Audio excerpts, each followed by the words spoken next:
بسم اللہ الرحمن الرحیم۔ ناظرین محترم السلام علیکم ورحمۃ اللہ وبرکاتہ۔ ناظرین محترم، بہت سارے لوگوں نے اپنے گھروں میں شیشے کے جار میں مچھلیاں رکھی ہوئی ہوتی ہیں، مچھلی ٹینک جو ہے، فش ٹینک جو ہے انہوں نے بنائے ہوئے ہوتے ہیں، تو لہٰذا اب یہ شیشے کے جار میں اس طرح مچھلیاں رکھی ہوئی ہوتی ہیں، اس طرح مچھلیوں کو پالنا شرعی اعتبار سے کیسا ہے؟ جیسے بعض لوگوں نے صرف شوقیہ طور پر رکھی ہوئی ہوتی ہے، اس سے گھروں کے اندر خوبصورتی پیدا ہوتی ہے، تو سوال یہ پیدا ہوتا ہے اس طرح شیشے کے جار کے اندر اللہ کی مخلوق کو رکھنا شرعاً کیسا ہے؟ تو آسان لفظوں میں سماعت فرمائیں، فقہی اعتبار سے اگر ہم بات کریں شریعت مطہرہ کی روشنی میں، تو شرعی اعتبار سے فقہائے اسلام، علماء اسلام ارشاد فرماتے ہیں یہ شیشے کے جار میں جو مچھلیاں رکھی ہوئی ہوتی ہیں شرعی اعتبار سے یہ جائز ہے، اور فش ٹینک اگر اس طرح بنایا ہوا ہے کہ اس میں مچھلیاں جو ہے بآسانی تیر لیتی ہیں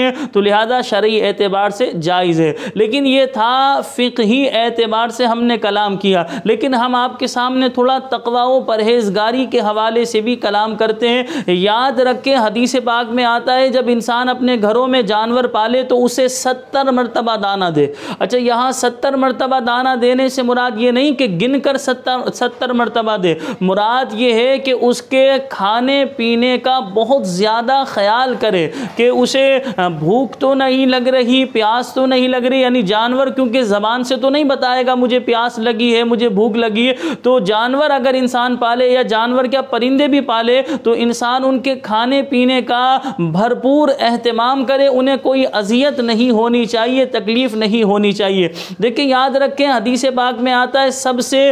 برا جو ہے جس پر ظلم کیا جائے وہ جانور پر ہے، یہاں تک کہ حدیث پاک میں آیا کافر سے بھی زیادہ جو ہے برا جانور پر جو ہے ظلم کرنا ہے، اور اس کے بعد کافر پر اور اس کے بعد مسلمان پر جو ہے برا ہے۔ لیکن البتہ جانور پر کریں یا غیر مسلم پر کریں یا مسلمان پر کریں، ظلم کرنا تو برا ہی ہے، تینوں پر ہی برا ہے، لیکن سب سے زیادہ برا جو ہے ظلم کرنا، تکلیف دینا، اذیت دینا، یہ جانور کو سب سے زیادہ برا ہے، اور اس کے بعد کافر کو اور اس کے بعد مسلمان کو۔ تو یاد رکھیں شرعی اعتبار سے یہ شیشے کے جار میں مچھلیاں رکھنا جائز ہے، لوگوں نے خوبصورتی کے لیے اپنے گھروں میں رکھے ہوئے ہوتے ہیں، فش ٹینک بنائے ہوئے ہوتے ہیں، اس سے گھر جو ہے تھوڑا سا خوبصورت لگ رہے ہوتے ہیں، لیکن یاد رکھیں ان کے کھانے پینے کا بھرپور اہتمام کیا جائے۔ ہم آپ کو بتا یہ رہے تھے بات کہ انسان جو ہے اگر جسے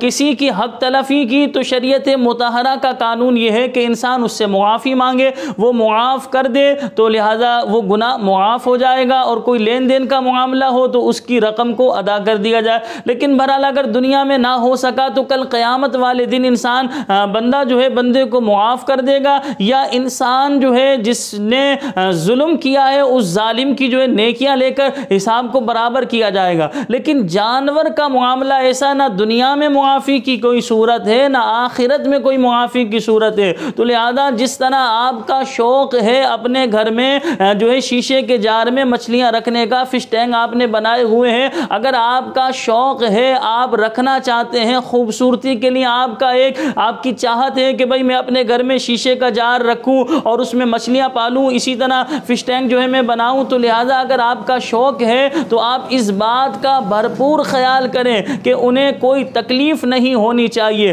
کیونکہ وہ اپنی تکلیف کا جو ہے اظہار نہیں کر سکتے۔ پھر اس میں دیکھیں ایک چیز کی احتیاط اور بھی ہے، وہ احتیاط یہ ہے کہ اس کے پانی کی تبدیلی کا آپ نے انتظام کرنا ہوگا، انہیں اس لیول کا پانی دینا ہوگا جس لیول کی ریکوائرمنٹ ہے، تو لہٰذا اگر اسے پانی خراب ہوا تو بعض دفعہ پانی کی خرابی کی وجہ سے مچھلیاں مر جاتی ہیں، اور اگر آپ نے بہت زیادہ چھوٹا فش ٹینک بنایا جس سے وہ تیر نہیں پا رہی تو اس میں بھی ظاہر سی بات ہے انہیں اذیت ہے۔ لیکن عموماً ہم نے یہ دیکھا بڑے بڑے لوگوں نے فش ٹینک بنائے ہوئے ہوتے ہیں، یا اگر چھوٹے بھی فش ٹینک ہیں تو مچھلیاں اس میں بہت زیادہ چھوٹی ہوتی ہیں جو بآسانی تیر لیتی ہیں، تو لہٰذا اگر بآسانی تیر لیتی ہیں اور آپ ان کے کھانے پینے کا انتظام کر دیتے ہیں تو فقہی اعتبار سے اس طرح آپ اپنے شوق کو پورا کر سکتے ہیں، آپ کے لیے شرعی اعتبار سے جائز ہے۔ یقیناً آپ مسئلے کو بہت اچھی طرح سمجھ گئے ہوں گے، ہم نے پوری تفصیل سے آپ کو مسئلہ سمجھایا۔ ہم اللہ کریم کی بارگاہ میں دعا کرتے ہیں کہ ہمیں جو ہے مسلمانوں پر ظلم و ستم کرنے یا مسلمانوں کی حق تلفی کرنے سے اللہ پاک ہم سب کو محفوظ فرمائے۔ مسلمان کیا جانور پر بھی ظلم کرنے، جانور کی بھی حق تلفی کرنے سے اللہ پاک ہم سب کو محفوظ فرمائے۔ مجھے اپنی دعاؤں میں یاد رکھیے گا۔ السلام علیکم ورحمۃ اللہ وبرکاتہ۔